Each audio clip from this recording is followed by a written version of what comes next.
APIA Nevada is a grassroots nonprofit organization that advocates for policies empowering everyday Asian Pacific Islander Nevadans. Nevada is home to a growing APIA community, accounting for 1 in 10 voters. We are One APIA Nevada.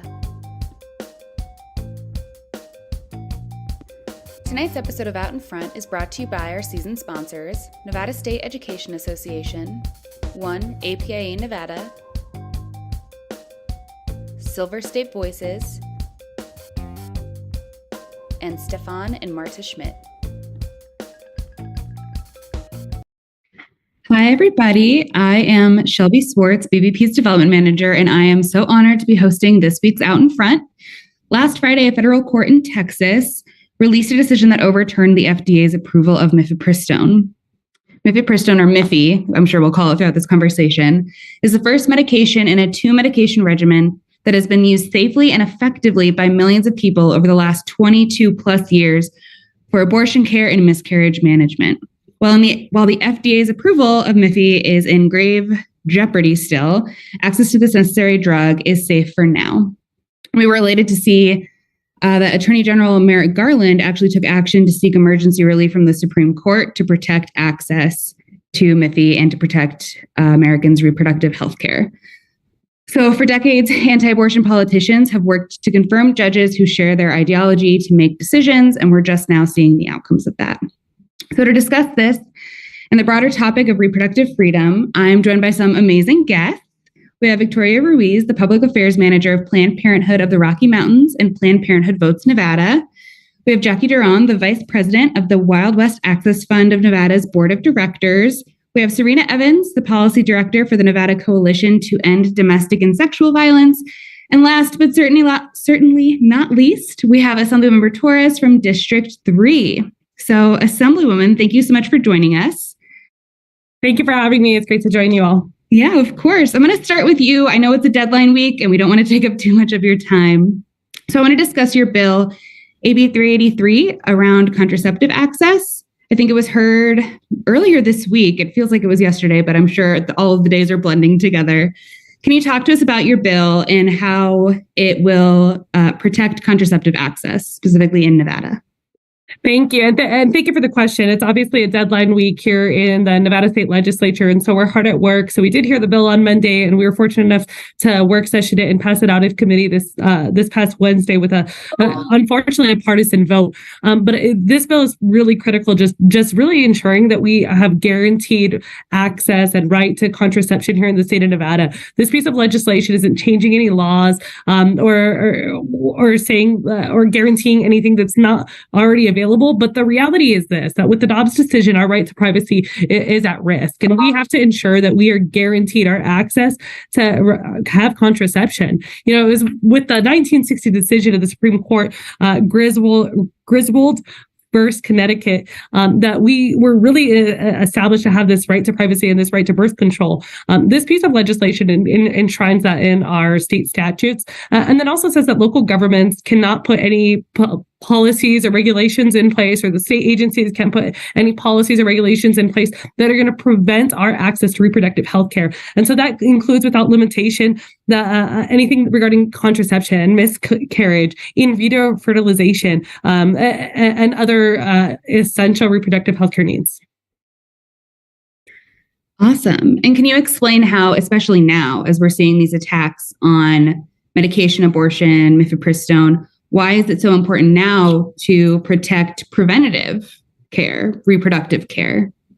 This is a really timely conversation that we're having here in the Nevada State Legislature, because just last week, the Braidwood Management versus Becerra case was struck down, the ACA's requirement for preventative care coverage, with the petitioners requesting the same case to strike down all birth control coverage. So this isn't a conversation that's unique.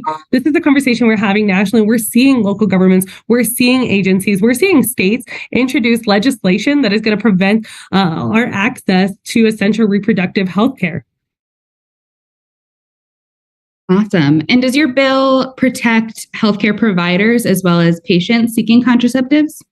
This piece of legislation basically says local governments and state agencies can't do anything that's going to impact the healthcare provider's ability to provide essential reproductive healthcare, as well as the healthcare providers, the patients that they're seeing. So they can't put like restrictions on zoning or any type of policies in place that we are seeing in some states nationally that are making it harder for our communities to access this essential reproductive healthcare.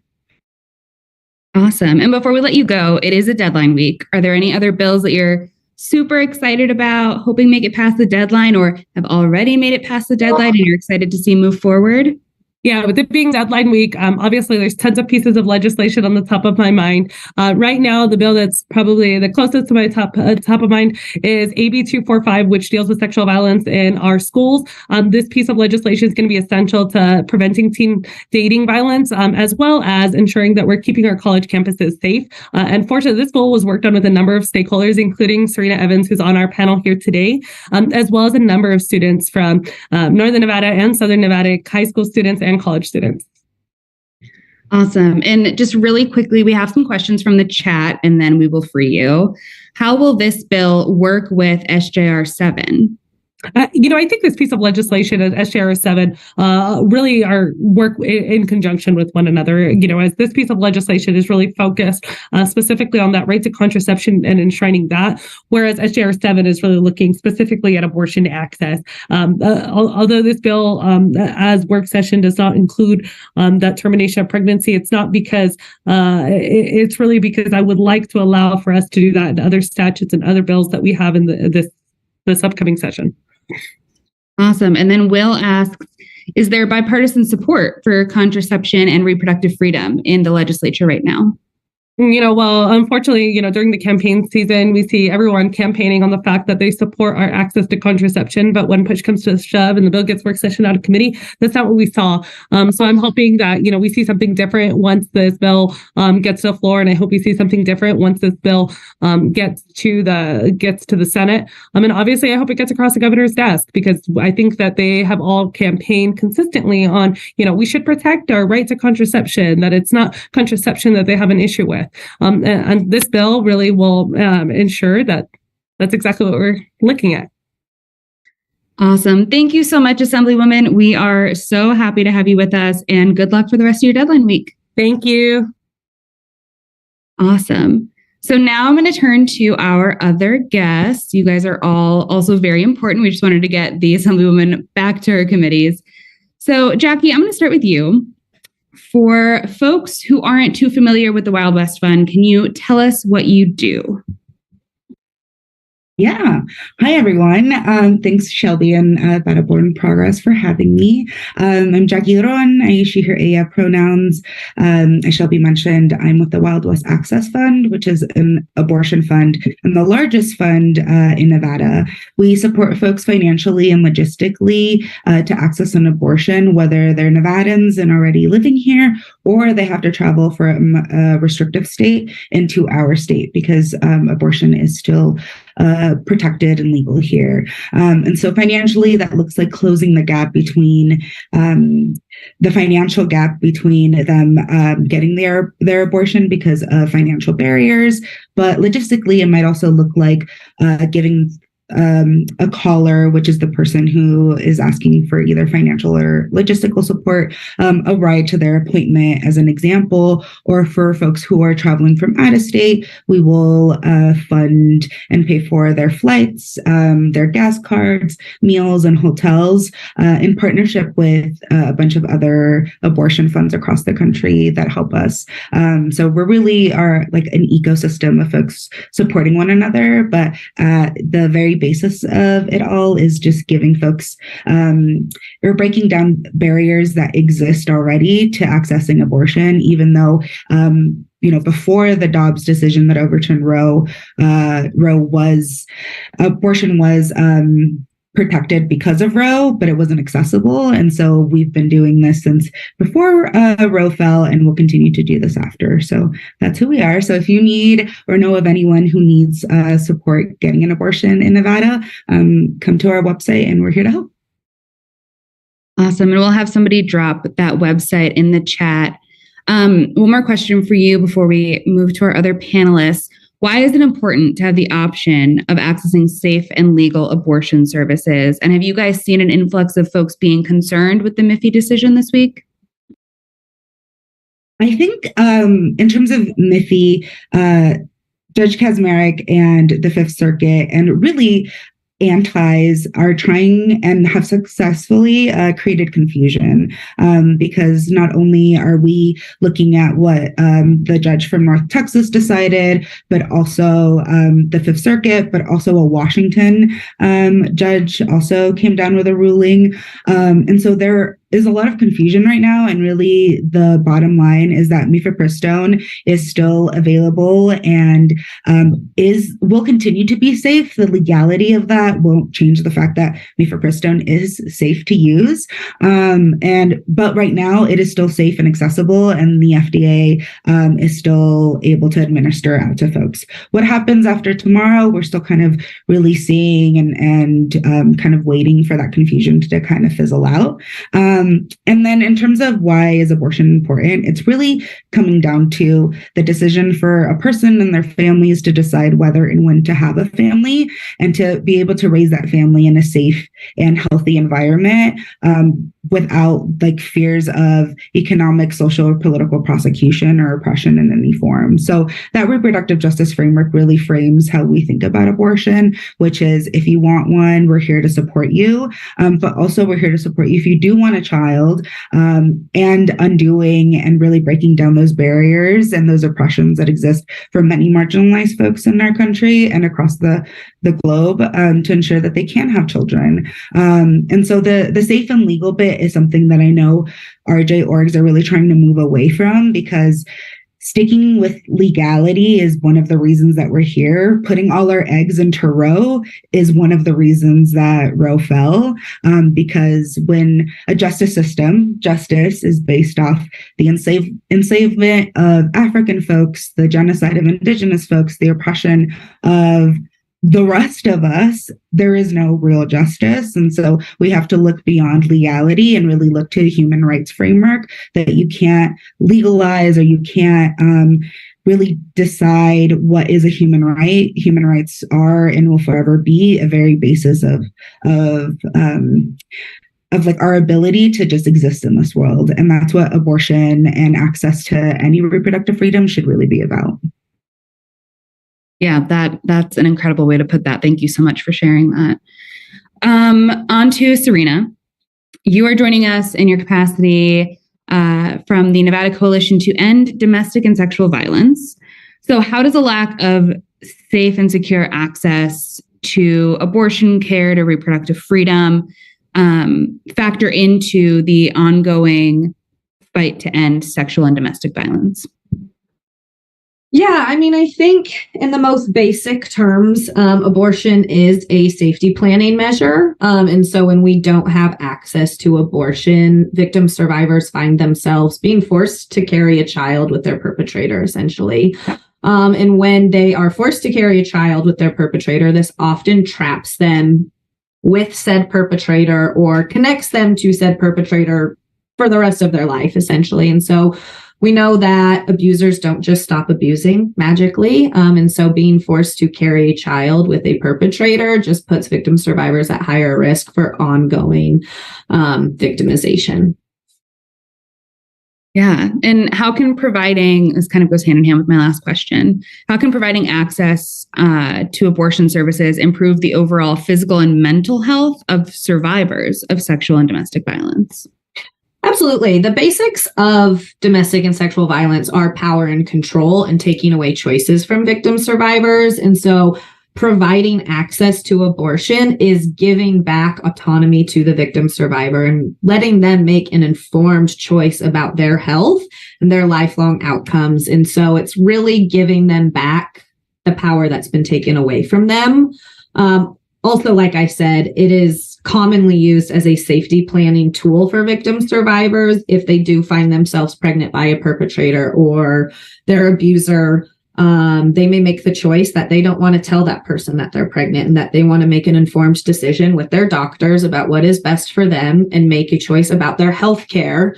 And so abortion is a tool to break free from violence. So it's a safety tool as well as an empowerment tool, honestly. Yeah, no, that makes complete sense. Victoria, I'm going to come to you. Here in Nevada, abortion is still very thoroughly protected by our state's constitution. Does this decision in Texas have any bearing on our state right now? It can definitely have some bearing on our state. And I think that the misconception is that because we have certain protections codified in our statute that we are protected and there is nothing else that needs to be done. And so that's not the case. We know that right now, though we don't know exactly what's going to happen with Mifepristone, there are over, 10, I believe, states across the nation where currently access to abortion is restricted. And we've experiencing, even before that, different waves and influxes of people who are traveling, mainly people who do have the resources to do so, to travel into Nevada to seek that care, which is essential and life-saving most of the time for folks. And so, it's going to affect states all over the nation, including ours, because even in Nevada, we have a Mifepristone protocol. And so medication abortion will continue to be provided, but it's going to also affect the way that health centers are administering the pills. It's going to affect other providers as well. And I mean, in Nevada, we already have a shortage of providers. We have, I believe, 8 or so, correct me if I'm wrong, JAKKI, throughout the state. So we're already struggling in our own. Gotcha. And I actually have an audience question from earlier I'm going to pose to you. Do we think rulings like the Mifepristone decision and attacks that we're seeing across the country on contraception, like birth control, is that a slippery slope for folks who use birth control for things other than just contraception? There's a variety of health benefits that could be taken away. Oh, absolutely. We know that. But we know that access to birth control is incredibly important, not only to plan your family and your parenthood. Many people, as you mentioned, use it to treat conditions like endometriosis or for, different reasons. And so it's going to affect several lists.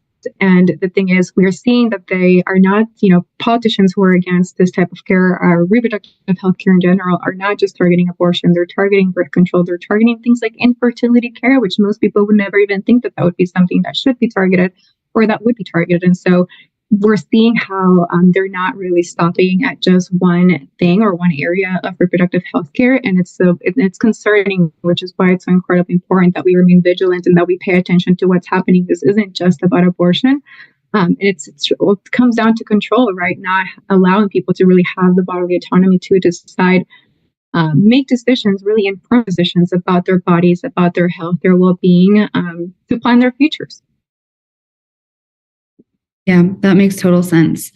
And here, and then we'll do another round of questions with folks, but Victoria, there's a ton of good abortion and contraception protection bills at the ledge this session. What do you think the likelihood of Governor Lombardo signing those into law is? Well, I guess we will have to wait and see. What we do know is that during his campaign, we saw him kind of flip-flop back and forth, mentioned that he supported abortion, that he supported access to birth control and reproductive health care, and repeatedly mentioned that he would support also whatever the voters wanted, right? So we are not yet at the time where it's time for him to sign any bills into law. That's going to come down pretty soon in a few more weeks. And so we're going to see really where he stands. It's going to be a test where he, has said that he has stood since then. I think one thing that I do want to highlight and that we are super excited about is one particular piece of legislation, SJR 7, which is the constitutional amendment, particularly because that will go to a vote of the people. We do not need Lombardo in this instance, and so it only needs to be approved through this legislative session as well as the next one to be on the ballot in 2026.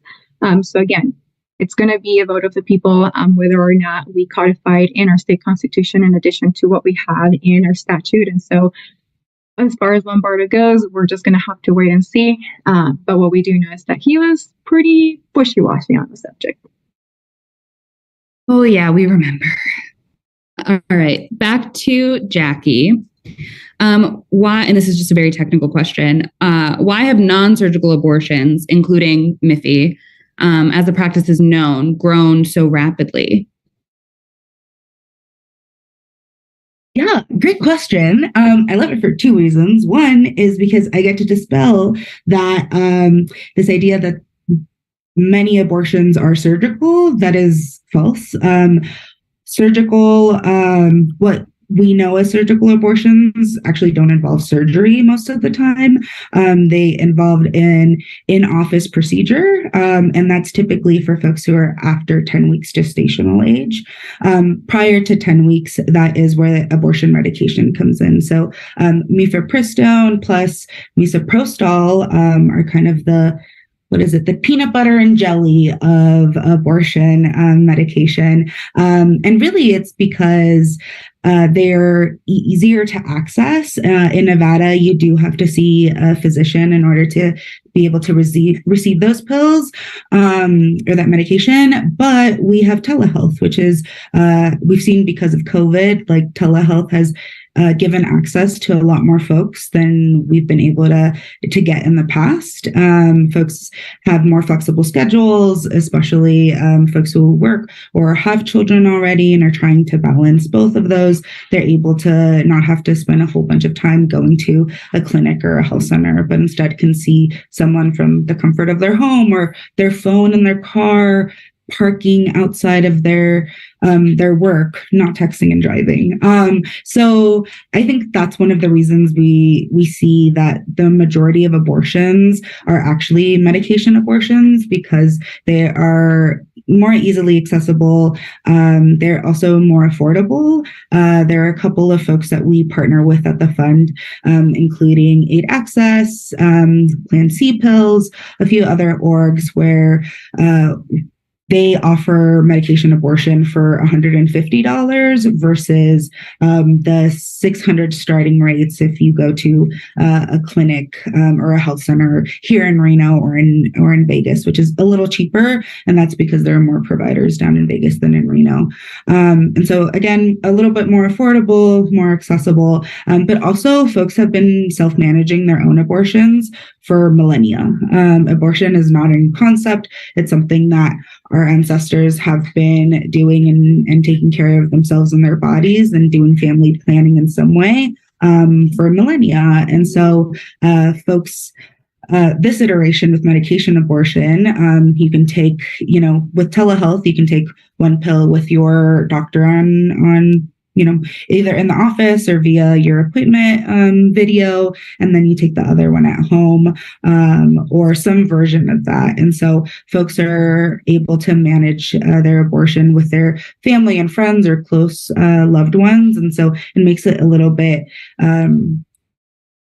easier in terms of having your support system with you versus having to go into a clinic, like I mentioned. So really, again, surgical abortions is a misnomer. Most of the abortions are in-office procedures or the medication abortion, and they're often more affordable and accessible.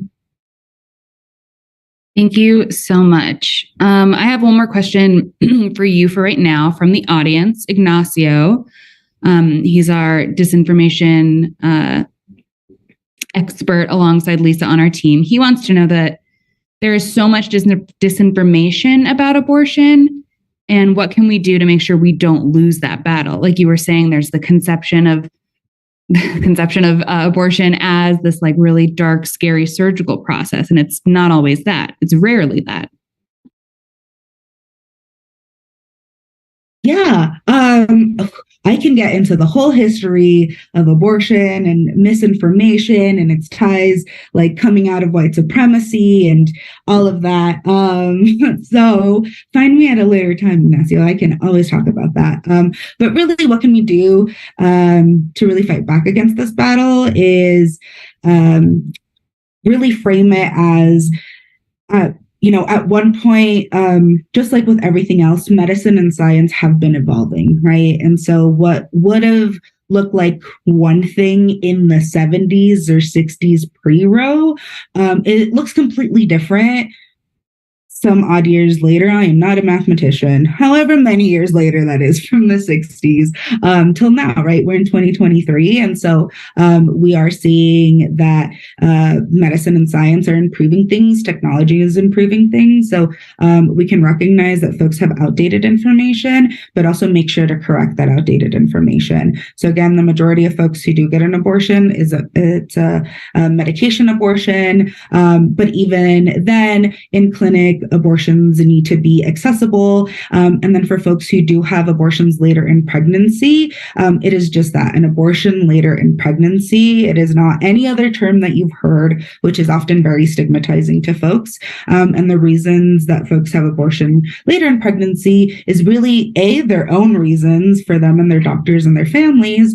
And for many folks, it has to do with either the life of the fetus, the child, or the parent, the birthing parent is at risk. And so those decisions, like with any healthcare decision, is not made lightly. It is made with your close family, friends, your support system, your doctor, and your faith. And for the most part, the majority of folks who have abortions don't actually regret it.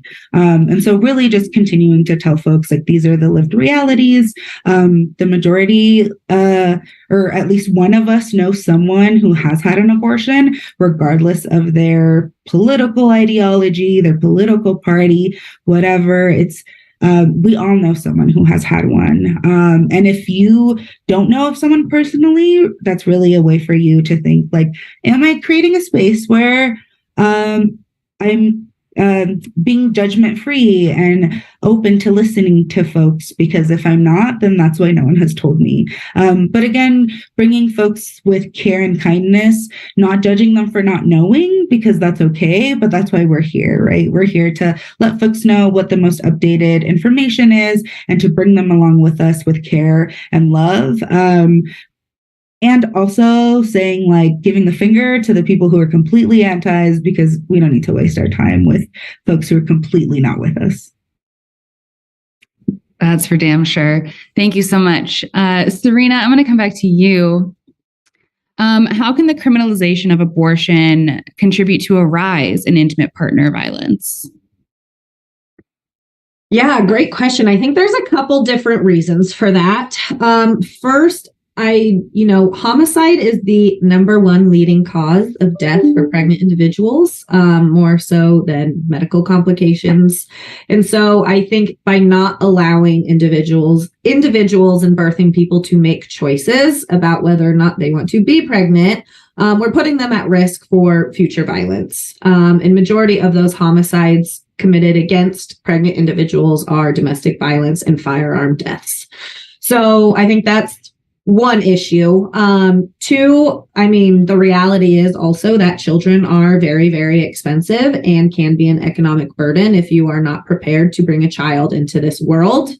We know that lack of economic opportunities or supports drastically increase and contribute to risk factors of domestic and sexual violence. So a victim survivor who is forced to bring a child into this world, or somebody that, has a child, has not been a victim before, and they become financially dependent on a person, their risk for domestic and sexual violence increases. And so not having the economic opportunities. And then lastly, going back to what I said before, domestic and sexual violence are rooted in power and control. Criminalizing abortion is power and control. And so we cannot end domestic and sexual violence if we continue to further perpetuate systemic violence, which criminalization of abortion is. And so I think it's just controlling people, taking away choices, which is what perpetrators and abusers do. So I think there's a lot of different ways to look at that. Yeah, and tying it back to the Assemblywoman's bill, which protects providers and patients their right to access contraceptives before pregnancy is even on their radar, possibly. How would that bill also protect victims and survivors? Yeah, we know that reproductive coercion is a common tactic used by perpetrators. So, whether they, don't use a condom, poke holes in the condom, Unfortunately, sometimes perpetrators won't let a victim survivor get on birth control or will purposely tamper with their birth control, throw it away, flush it down the toilet, things like that. But making sure that it's available nonetheless will give some of that power back to victim survivors and letting them have say in whether or not they become pregnant. So while we do know that there is the risk of contraceptives to be tampered with by abusers, we need to make sure that that avenue exists so that individuals and victim survivors can find a way to take birth control or use a contraceptive that is safe for them in order to protect themselves. Thank you so much. Victoria, I'm going to come to you, and this is a more philosophical question. How can providing access to safe and legal abortion services and protecting that access promote gender equality and social justice?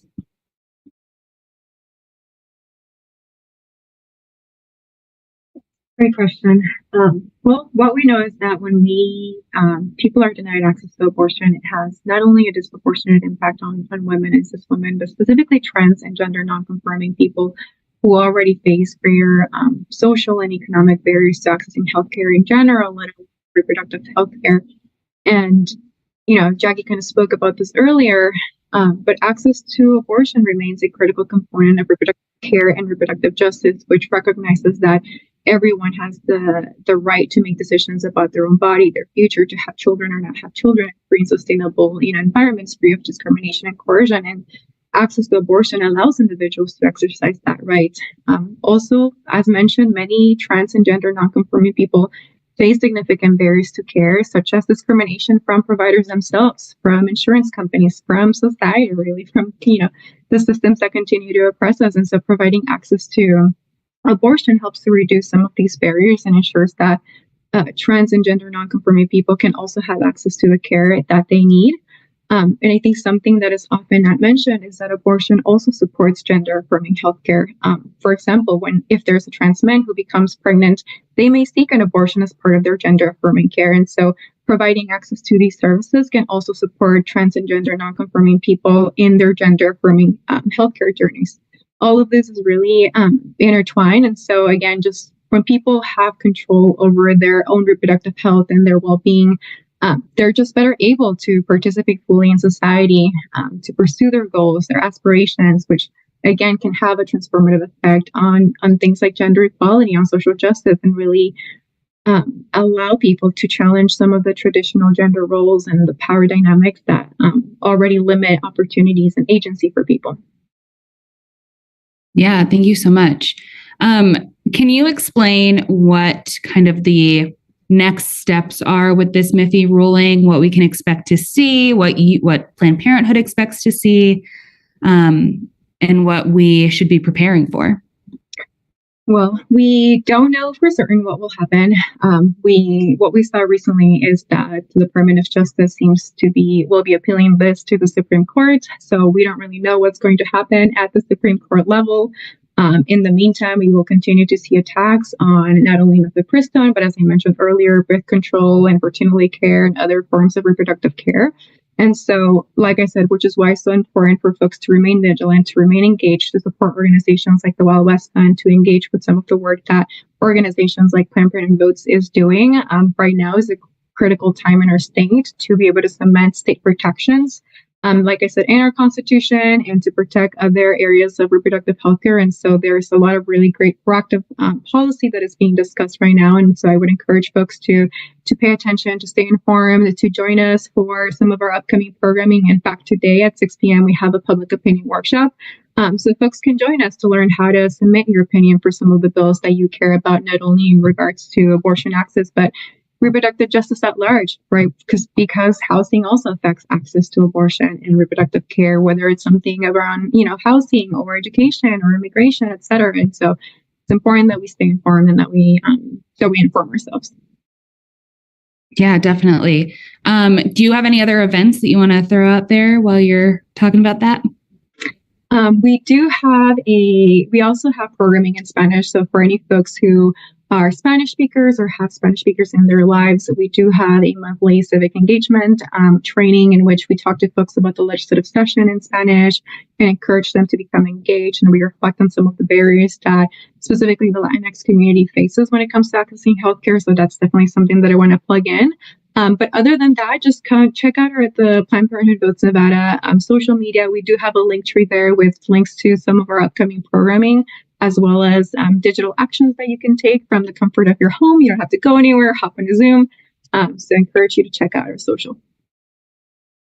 Awesome. And we will have somebody drop that in the chat. So I have a question for all of you. Victoria, we'll start with you. What bills are you tracking at the legislature?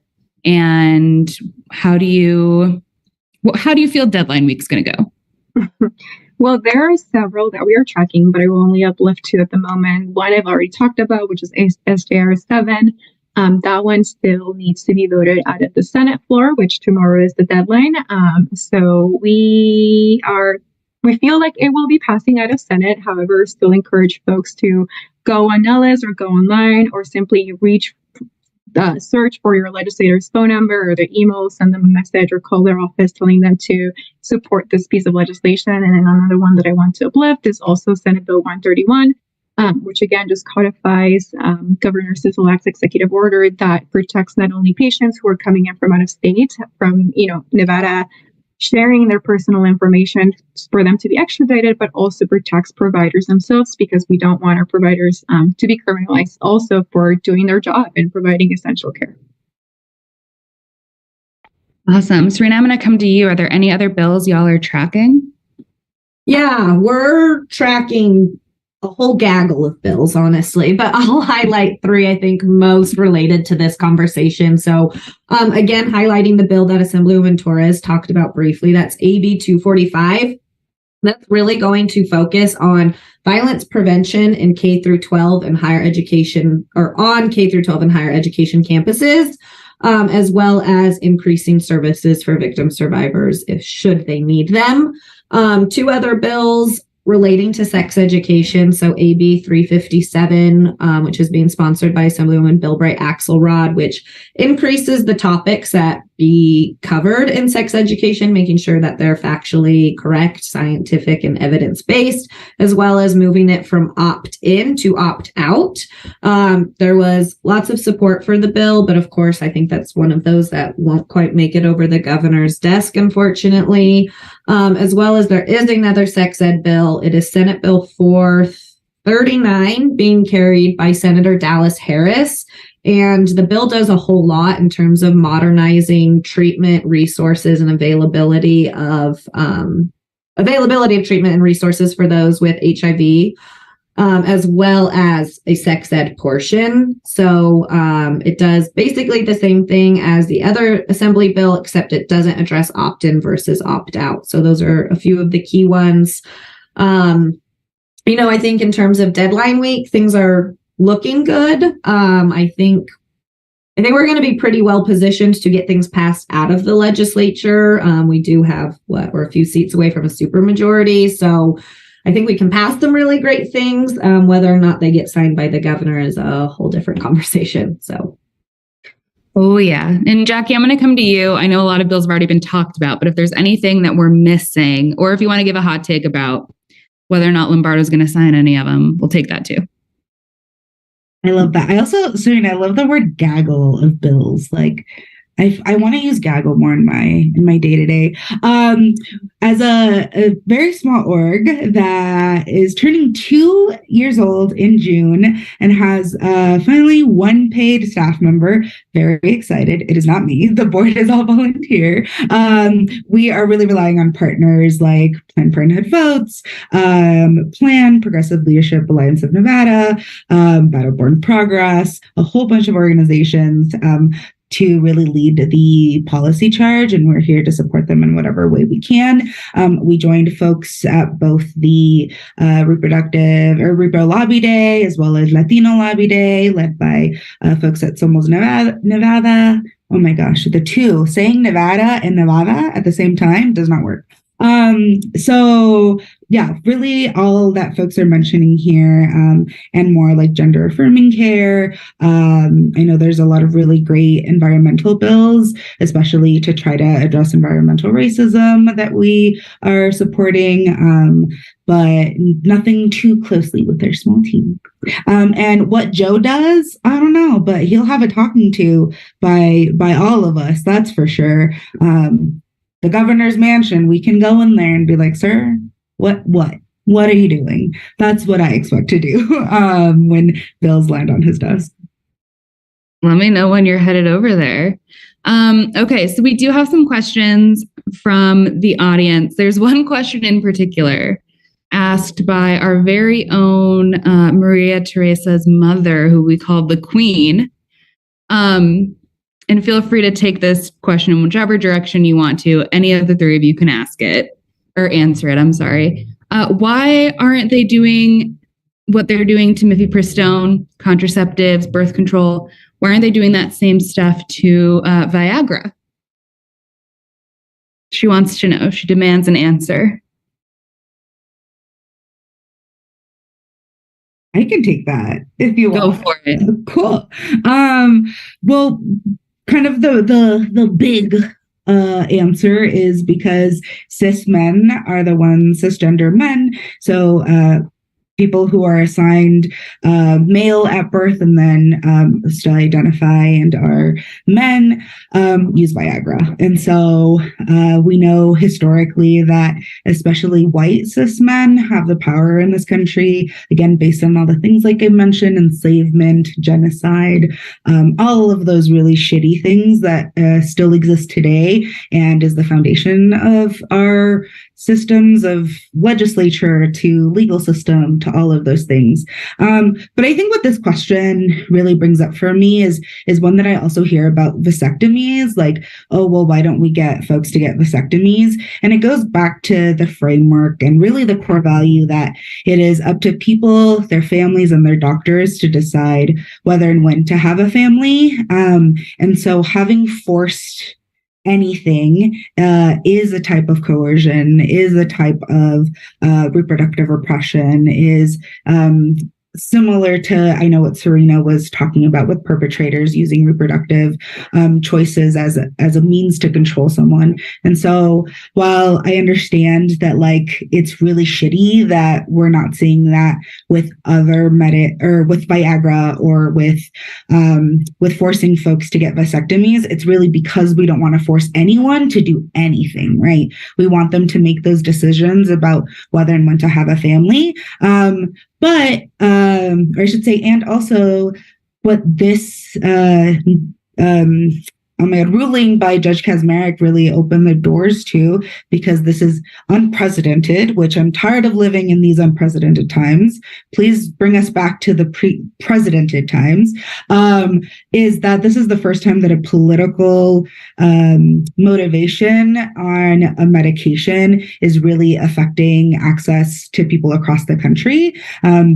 Again, like Judge Kaczmarek is not a doctor, not a scientist, and doctors and scientists are saying that Mifepristone is totally safe and has been for over 20 years and beyond that, right? And will continue to be safe beyond that. But this is a slippery slope to anyone who has a differing political opinion to be able to make a ruling based on their own political judgment on something that is life-saving care, like gender affirming care, like hormones. We already see an attack on our trans community. So we're going to see more and more really conservative and oppressive folks now use the legal system in order to make decisions for you medically. Awesome. And then we have one more audience question from Amber, who is our Northern Nevada manager. Victoria, I'll just pose this one to you. How can folks specifically advocate for more abortion access in Northern Nevada? Oof.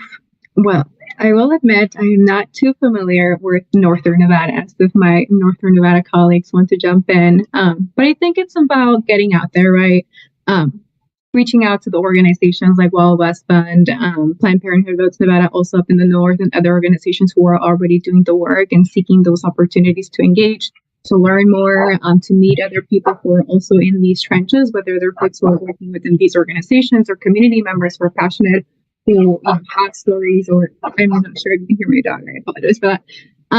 And folks who are out here trying to protect and expand access to care, right, and not allow for these restrictions to continue to happen. And so I think more than anything, just being out there, and that's something that oftentimes is more easily said than done. And so I have encouraged folks to kind of push through that discomfort, especially if you're someone who isn't particularly extroverted, because this is definitely a time when we need your energy and we need folks to voice their opinions and to be out there. Awesome. Thank you. So go ahead, Serena. I was just going to say, I know I'm not in the abortion provider space, but I think too, just having the conversations like with close family, friends and family, friends and members, JAKKI provided us with some wonderful talking points of debunking misinformation. When you hear it come up, intervene if it feels safe to do so. And I think also, I know we all are, work in nonprofits and all of that, but as you are available, or as you have folks who are available, donate to these causes, especially the Wild West Access Fund, because that money goes directly to giving people access to abortions. And so I think if you have the money and are able to, that's a really wonderful way if you don't have time to donate, but as well as just conversations among friends of stopping false facts from spreading where you can is another great way. Awesome. I'll jump in here. Sorry, go for it. The very last thing I'll say is that a tangible thing that folks can do is, if you know folks in West Wendover, Nevada, so all the way to the east, very, very close to the Utah border, Planned Parenthood Marmonte is trying to open a health center out there, which would be huge for primary care overall. As we know, the majority of our state is rural. Very much, Chief Deputy. But good afternoon. The majority of the urban areas obviously are in Vegas and Reno, but that leaves my name the is rest Chris of the Reese, state it's R-I-E-S, even representing the Las Vegas primary Metropolitan care. Police Department. Let I alone apologize. We abortion care, are in support of SB in terms of 162. clinics and health if you don't centers, they're mind. only in Reno and Vegas. Thank you very much. And so, Anyone else? Planned Parenthood Marmonte is trying to open a health Deputy center Reese, you're again in in support. West Okay, thank you. Wendover. Then, Recently, we'll the go City back to Council in neutral West down at the story Wendover building. denied the leasing of the property. Marmonte has more information, but they basically denied it, but allowed for it to become another agenda item to be voted on again in the future. And so if you know friends, family, colleagues, anybody who really is in the eastern side of the state, whether they're in West Wendover or Elko, which is less than 2 hours away from there, make sure you tell folks to keep an eye out, because this will increase abortion access in northern Nevada, as well as a lot more of the eastern and rural part of the state, but also primary care for folks, because we know, as Victoria mentioned, we have a really low ratio of provider to patients. And so hopefully this is one of those ways that we're slowly bridging the gap for us to be able to have more healthcare in our state. Yeah, definitely. So our last audience question, and this should be very easy for you guys. What are some ways that we, the audience, can get involved with your organizations? Are there any events you guys have coming up that folks can attend? I know the obvious question is donate, so feel free to also give a shout out to that. Serena, we'll start with you. Yeah, so we're right in the middle of April, which is Sexual Assault Awareness Month. So we have a lot of events going on. We're doing on April 26th is Denim Day. We're going to be doing Denim Day at the legislature. So if anybody's interested in attending, we're doing, one-on-one meetings, a rally, all that fun stuff. We're going to have a couple bill hearings. That's our biggie. We have our Visionary Voice Award, which is like a sexual assault awareness award happening on the 28th. You can find all this information on our webpage. So ncedsv.org. On that webpage, it'll also direct you to all our social media, which has, snippets of what's upcoming and registration pages and things like that. Thank you. Victoria, we'll go to you. Yes, so I had mentioned earlier, this evening we are hosting a virtual public opinion workshop to teach folks how to submit those public opinions and advocate for, the bills that they care about. Next week, we have a Spanish legislative training, which is happening on the 20th, and that's going to be at 5:30. You can find more information on our social media. And also next week, we're going to be joining several partners for Immigrants and Refugee Lobby Day, which is on the 18th. So again, if you're someone who hasn't had the opportunity to go to Carson City and talk to your representatives in person, highly encourage you to join us for that Lobby Day as well. Awesome. And JAKKI, you're going to come to you. Thanks. We'll definitely get involved with Serena and Victoria, especially for legislative things, because we are not actively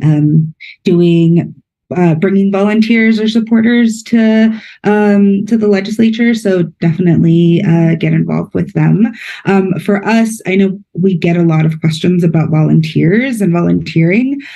Because we are small, we personally vet our folks ourselves. We try to do it in a framework that doesn't look at criminality or how the police state might impact your record. We try not to look at that. But because of that, it takes us a little longer. So right now we're not looking for volunteers, unfortunately, but you can join us if you want to learn more in person. We'll be in Reno with Planned Parenthood Votes actually tomorrow at 6 o'clock for the rally for Mife, is what I'm calling it. I think there's an official rally name, but I'm calling it the Rally for Mife.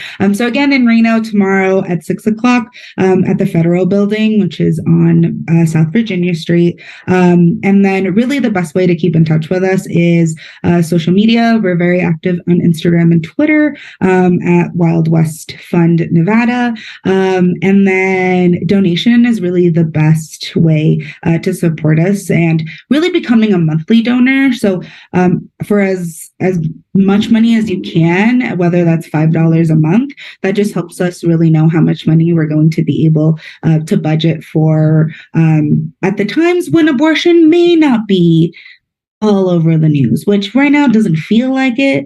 But, we'll always continue to help folks access their abortion. So definitely donate at Wild West Access or wildwestfund.org, excuse me.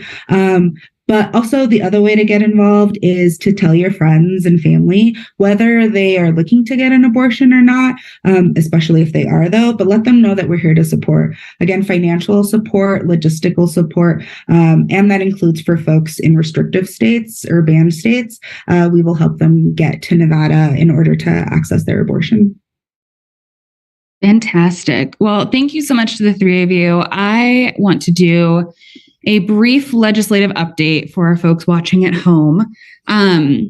We've mentioned a few times tonight that this week is a deadline week. And if you don't know what that means, and I probably should have explained at the top, it means that in order to keep moving toward becoming a law, bills need to be passed out of their committees by tomorrow night or they're dead. So it's a very stressful week. You'll probably see legislators and committees late into the evening. If you're in the building, God bless you. We're tracking a ton of bills here at BBP. We're excited to announce that our 3 gun violence prevention bills we've been working on, AB 354 to keep guns out of our election sites, AB 355 to raise the age for purchasing a semi-automatic weapon, and SB 171 to prevent anybody convicted of a hate crime from purchasing a weapon for 10 years, have all been passed out of committee, and they'll move to the other house. They are safe. We're very happy about that.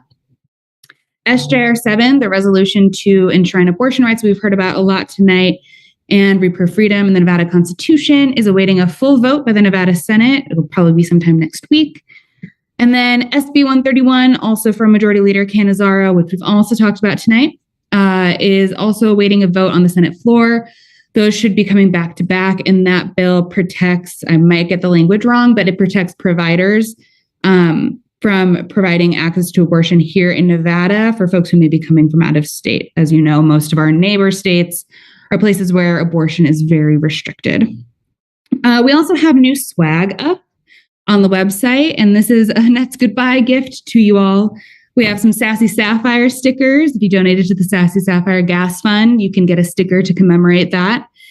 We also have a shirt to commemorate Governor Lombardo's first State of the State. It's a Please Clap t-shirt. You can rock that in the ledge. And all of these links will be in the chat from our team. We also have a very fun Earth Day event coming up. I think it's fun. I've been told people may not like hiking as much as I do. But you can also join us for some coffee, $900 worth of Patagonia gear that we're raffling off. Shout out to Patagonia Reno for sending that our way. And a nice little jaunt through the Wetlands Park. And you can get those tickets at the link in the chat. So thank you all so much for joining us again. We really appreciate it. Keep an eye out for news on the Miffy decision. You should follow Wild West Access Fund, the Nevada Coalition to End Sexual and Domestic Violence, and Planned Parenthood Votes Nevada on Twitter, on Facebook, wherever you get your social media kicks. And have a lovely rest of your week.